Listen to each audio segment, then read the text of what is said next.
Hi friends, welcome to Tom Flavors. இன்னைக்கு நம்ம ரொம்ப ஈஸியா சிம்பிளா ஒரு மைனீஸ் எப்படி ரெடி பண்றது அப்படிங்கறத பார்க்கலாம். இந்த ரெசிபி பாத்தீங்கன்னா ரொம்ப சட்டுன்னு ரெடி பண்ணி கொடுத்துடலாம். குழந்தைகளுக்கும் வீட்லயே நம்ம மைனீஸ் ரெடி பண்ணிருக்கோம் அப்படின்னா ரொம்ப ஆசையா சாப்பிடுவாங்க. ஒரு சுட ஒரு கிரில் சிக்கனோ இல்ல தந்தூரி ரெடி பண்ணி கொடுக்கும்போது இந்த மாதிரி ஹோம்மேட் மைனீஸ் செஞ்சா ரொம்ப சூப்பரா இருக்கும். ஸோ இது பாத்தீங்கன்னா எந்தவித ப்ரிசர்வேட்டிவ்ஸ் கெமிக்கல் இல்லாம நம்ம ரெடி பண்ணக்கூடியது. அண்ட் இப்போ இதுக்கு தேவையான இன்கிரீடியன்ஸ் என்னென்ன அப்படிங்கறத பார்த்துடலாம். ஒரு 4 முட்டை எடுத்திருக்கேன். இப்போ இந்த 4 முட்டைக்கு ஒரு கால்வாசி லெமன் எடுத்திருக்கேன். நீங்க லெமன் பார்த்தீங்கன்னா ஒரு அரை லெமன் கூட எடுத்துக்கலாம். இந்த முட்டையோட கவுச்சி ஸ்மெல் வந்து தெரியாம இருக்கும். ஸோ இப்போ இதில் ஒரு 1/4 ஸ்பூன் பெப்பர் எடுத்திருக்கேன். ஒரு 1/4 ஸ்பூன் உப்பு எடுத்திருக்கேன். இப்போ நீங்க 4 முட்டை எனக்கு வேண்டாம் 2 முட்டை போதும் அப்படின்னு நினைச்சீங்கன்னா இந்த அளவெல்லாம் நீங்க கம்மி பண்ணிக்கணும். ஸோ 2 முட்டைக்கு தேவையான அளவு நான் மேலே டெக்ஸ்ட்ல கொடுத்துருக்கேன், பார்த்து தெரிஞ்சுக்கோங்க. ஒரு 1/4 ஸ்பூன் சர்க்கரை எடுத்திருக்கேன். ஒரு 3 பல் பூண்டை சின்னதா நறுக்கி எடுத்து வச்சிருக்கேன். பூண்டு ஃப்ளேவர் பிடிக்கும் அப்படிங்கிறவங்க 5 பல் பூண்டு வரைக்கும் எடுத்துக்கலாம். 4 முட்டை எடுத்தா எவ்வளோ குவான்டிட்டி எடுக்கணும், அதே போல் 2 முட்டை எடுத்தா எவ்வளோ குவான்டிட்டி மற்ற இன்கிரீடியன்ஸ் எல்லாம் எடுக்கணும் அப்படிங்கிறது கொடுத்துருக்கேன், பார்த்து தெரிஞ்சுக்கோங்க. இப்போ இதுக்கு 1 கப் எண்ணெய் எடுத்திருக்கேன். ரிஃபைன் ஃப்ளோர், எந்தவித வாசனையுமே இல்லாத எண்ணெய் வந்து யூஸ் பண்ணிக்கோங்க. இப்போ இந்த மைனீஸ் எப்படி ரெடி பண்ணுறது அப்படிங்கிறத நம்ம பார்க்கலாம். ஃபர்ஸ்ட் நம்ம எடுத்து வச்சிருக்க இந்த 4 முட்டையுமே ஒரு ஜார்ல உடைச்சு விட்டுக்கலாம். இப்போ நம்ம 4 முட்டை எடுத்துருக்கோம் இல்லையா, இந்த 4 முட்டையில உங்களுக்கு ரொம்ப அதிகப்படியான எக் ஸ்மெல் இருக்கும் அப்படின்னு ஃபீல் பண்ணீங்கன்னா 4 முட்டையிலுமே எக் ஒயிட் மட்டும் எடுத்துக்கலாம். மஞ்சக்கருவை நீங்க தனியா எடுத்து வச்சிடலாம். அப்படி இல்லைன்னா 2 முட்டையில மட்டும் ஒயிட் எடுத்துட்டு 2 முட்டையில மஞ்சக்கரு சேர்த்து நீங்க பீட் பண்ணிக்கலாம். அது உங்களோட விருப்பம் தான், நீங்க எப்படி வேணாலும் அந்த 4 முட்டையை யூஸ் பண்ணிக்கலாம். ஸோ இப்போ இது கூட நம்ம எடுத்து வச்சிருக்க ஒரு 1/4 ஸ்பூன் பெப்பரையும் உப்பையும் சேர்த்துக்கலாம். சக்கரை பார்த்தீங்கன்னா 1/4 ஸ்பூனுக்கு கொஞ்சம் குறைவாக சேர்த்துக்கிட்டாலும் நல்லா தான் இருக்கும். ரொம்ப இனிப்பாக இருந்தால் மைனஸ் ரொம்ப இனிப்பாயிடும். நம்ம எடுத்து வச்சிருக்க பூண்டு பல்லையும் சேர்த்துடலாம். இப்போ இதில் நான் ஒரு 1/4 லெமனை வந்து பிழிஞ்சு விட்டுக்க போகிறேன்.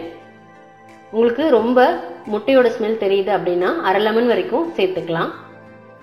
இந்த மைனஸ் பார்த்தீங்கன்னா 50% ஹெல்தி அப்படின்னு நான் சொல்வேன். ஏன் 50% மட்டும் ஹெல்தி அப்படின்னு பார்த்தீங்கன்னா நம்ம இதில் 1 கப் ஆயில் சேர்க்குறோம். ஆயில் ரொம்ப ஹெல்தி கிடையாது, பட் நம்ம கெமிக்கல் சேர்க்காம வீட்டிலேயே அரைக்கிறதுனால இது கண்டிப்பாக ஒரு 50% ஹெல்தி தான். குழந்தைங்களும் விரும்பி கண்டிப்பாக சாப்பிடுவாங்க. இப்போ இதை நம்ம அரைச்சி எடுத்துக்கலாம்.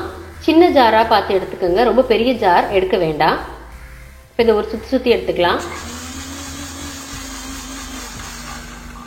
இந்த மாதிரி விட்டு சுற்றி எடுத்துக்கோங்க, தொடர்ந்து அடிக்க வேண்டாம். அதே போல் மிக்சியில் இந்த மாதிரி விப் மோட் அப்படின்னு ஒன்று இருக்கும். ஸோ அதில் வச்சு நீங்கள் அரைச்சிக்கோங்க. நார்மலாக அரைக்கிற மாதிரி நீங்கள் அரைக்க வேண்டாம். சின்ன ஜார் எடுத்தீங்கன்னா வெளியில் சிந்தினாலுமே உங்களுக்கு அந்த மைனீஸோட டெக்ஸ்சர் அப்போ தான் கிடைக்கும். இப்போ இதில் நம்ம எண்ணெயை சேர்த்துக்கலாம். ஒரு 2 சுற்று சுற்றுனதுக்கு அப்புறமா எண்ணெயை சேர்த்துக்கோங்க. அதை சேர்த்து அடிச்சிடலாம்.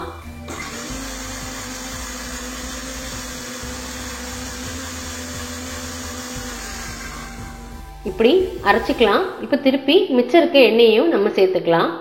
எண்ணெயை பாதியாக சேருங்க, ஒரேடியாக சேர்த்துட வேண்டாம்.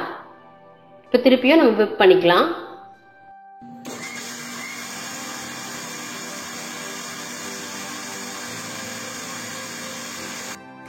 விட்டு தான் அரைக்கணும், ஒரே ஸ்ட்ரெச்சில் அரைக்கக்கூடாது. அப்போ தான் உங்களுக்கு அந்த நல்ல க்ரீமியான டெக்ஸ்சர் வந்து கிடைக்கும். இப்போ பார்த்தீங்கன்னா அதோட டெக்ஸ்சர் பார்த்தீங்கன்னா எவ்வளோ திக்காக இருக்குது அப்படிங்கிறது உங்களுக்கு தெரியும். ஸ்டார்டிங்ல இருந்ததுக்கும் இப்போ இருக்கிறதுக்கும் உங்களுக்கு டிஃப்ரென்ஸ் தெரியும். ஸோ இந்த மாதிரி விட்டு நீங்கள் வந்து அரைச்சி எடுத்துக்கிட்டிங்கன்னா பர்ஃபெக்டான மைனீஸோட டெக்ஸ்சர் வந்து உங்களுக்கு கிடைச்சிருக்கும். பார்த்தீங்கன்னா நல்லா க்ரீமியாக ரொம்ப சூப்பராக இருக்குது பார்க்குறதுக்கே.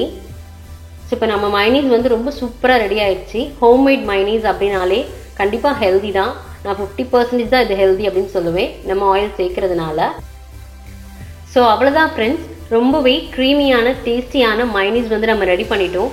வீட்லேயே சிம்பிளாக மைனீஸ் எப்படி ரெடி பண்ணுறது அப்படிங்கிறத பார்த்தோம். நீங்கள் சுட வீட்டில் ஒரு கிரில் சிக்கனோ தந்தூரியோ பண்ணி நீங்களே வீட்டில் மைனீஸ் ரெடி பண்ணி ஹோம்மேட் மைனீஸோட டேஸ்ட் பண்ணி பார்த்துட்டு இந்த ரெசிபி எப்படி இருந்துச்சு அப்படிங்கிறத மறக்காமல் என் கூட கமெண்ட்டில் ஷேர் பண்ணுங்கள். இந்த வீடியோ பிடிச்சிருந்தா லைக் பண்ணுங்கள், சப்ஸ்கிரைப் பண்ணுங்கள், கமெண்ட் பண்ணுங்கள். எனக்கு தொடர்ந்து சப்போர்ட் பண்ணுங்கள். மேலும் எந்த விதமான வீடியோஸ் வேணும் அப்படிங்கிறத கீழே கமெண்ட்ல என் கூட ஷேர் பண்ணுங்க. தேங்க்யூ ஃபார் வாட்சிங்.